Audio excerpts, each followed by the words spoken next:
बिहारच्या मोतीहारीमध्ये एक घृणास्पद घटना घडली आहे। दारूसाठी पैसे गोळा करण्यासाठी एका तरुणाने हे भयंकर कृत्य केलं आहे। 15 लोकांचा जीव या तरुणाने धोक्यात टाकला आहे।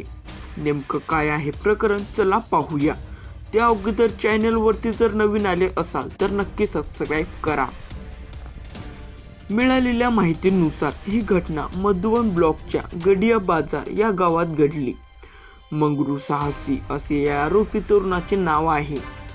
हा तरुण या गावात राहतो। स्थानिक नागरिकांनी सांगितले की घटनेच्या दिवशी या तरुणाकडे दारू खरेदी करण्यासाठी पैसे नव्हते, त्यामुळे त्याने एक भयंकर कट रचला। त्याने गावातील एका कुत्र्याची हत्या केली आणि त्याचे मटणाचे आकाराचे तुकडे केले। सश्याचे मांस असल्याचे सांगून त्याने गावात या मटणाची विक्री केली। गावातील जवळपास 15 लोकांनी सश्याचे मांस समजून हे मटण खरेदी केले आणि घरी जाऊन कालवण बनवून खाल्ले। मात्र एकाच वेळी अनेकांची प्रकृती बिघडल्याने गावातील रुग्णालयाबाहेर नागरिकांची गर्दी झाली। या घटनेच्या दुसऱ्या दिवशी आरोपी गावात फिरून सर्वांना सांगत सुटला की मी तुम्हाला सश्याचे नाही तर कुत्र्याचे मटण खायला दिले।